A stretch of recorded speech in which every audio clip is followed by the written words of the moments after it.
प्राचीन समय की बात है। एक राजा और रानी थे जिनके पास वैसे तो सब कुछ था, बस कमी थी तो एक बच्चे की। वे दिन रात संतान के लिए प्रार्थनाएं करते रहते थे। अपनी इस मनोकामना को लेकर वे काशी घाट से लेकर रामेश्वरम धाम तक भी हो आए थे।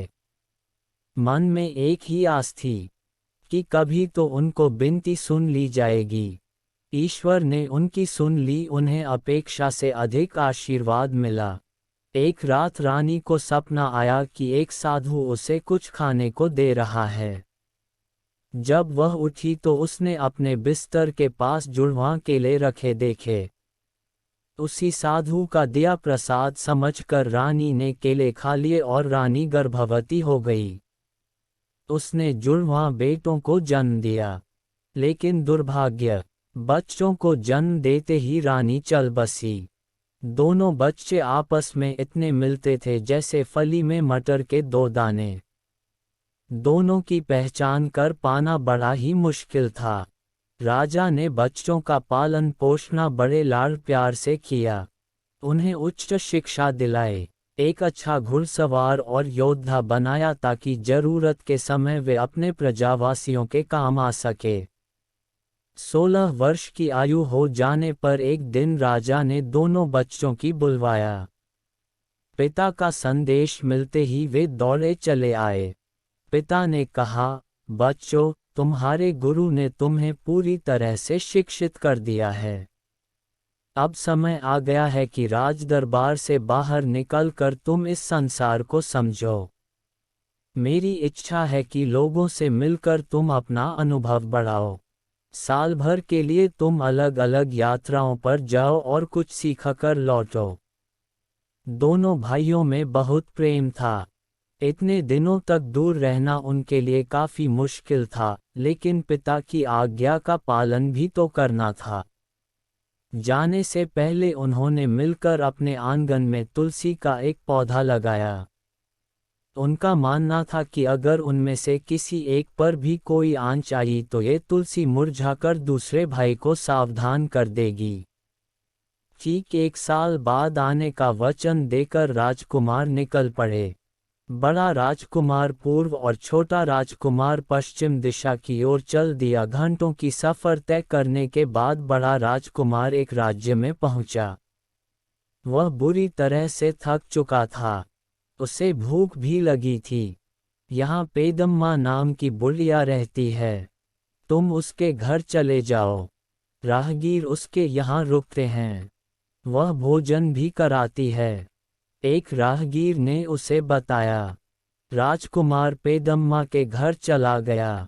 उसने उसे भरपेट स्वादिष्ट खाना खिलाया, लेकिन राजकुमार को बूई अम्मा कुछ उदास सी लग रही थी।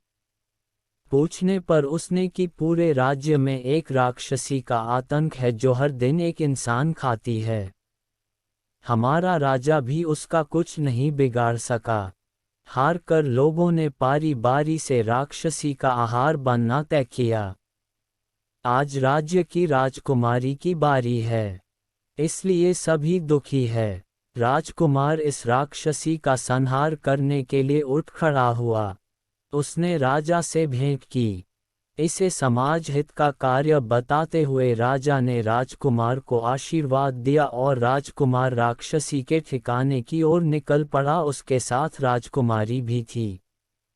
भयानक दृश्य था।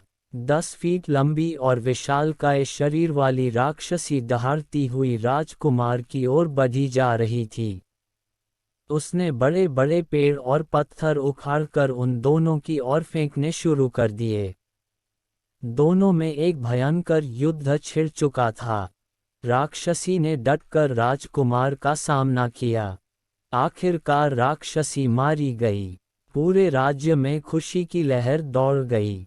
बड़े राजकुमार को पुरस्कृत किया गया और उसका विवाह राजकुमारी से करा दिया गया। नवविवाहित जोड़े का जीवन हंसी खुशी बोलने लगा। फिर एक दिन राजा ने राजकुमार से कहा, पुत्र, मेरा पूरा राज्य तुम्हारा है।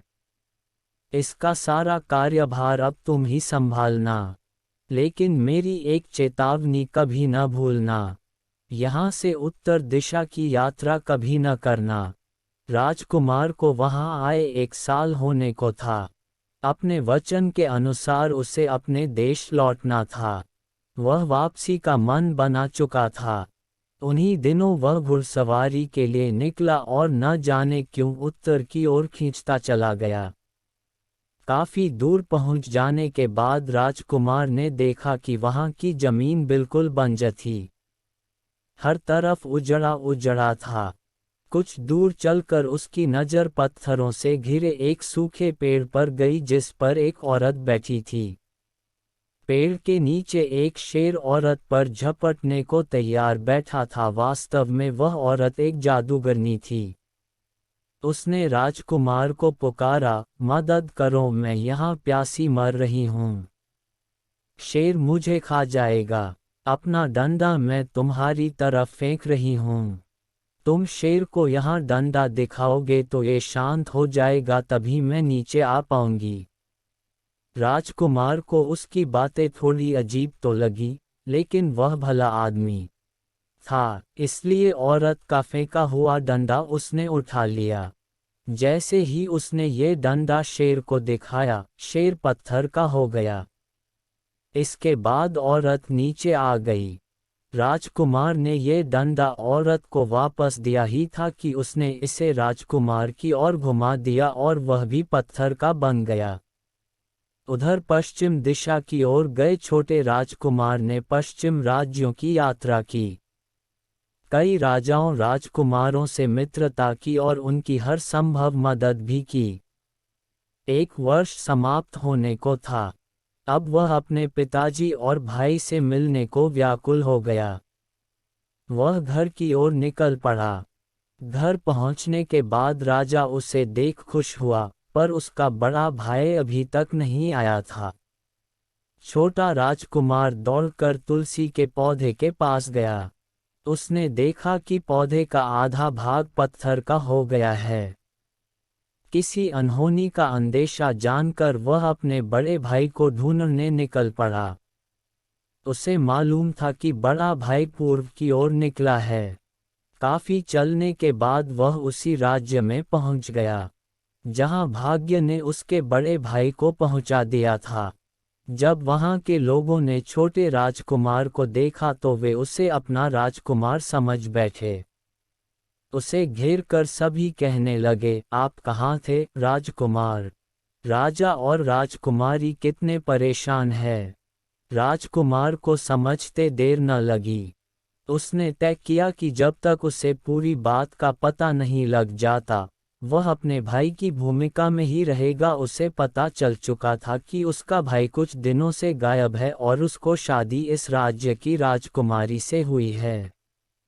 राजकुमारी को डर था कि आपको उत्तर दिशा की जादूगरनी ने तो नहीं पकड़ लिया, लोगों ने बताया।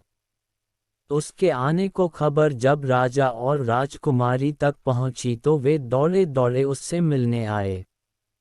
राजकुमार की काफी आवभगत की गई।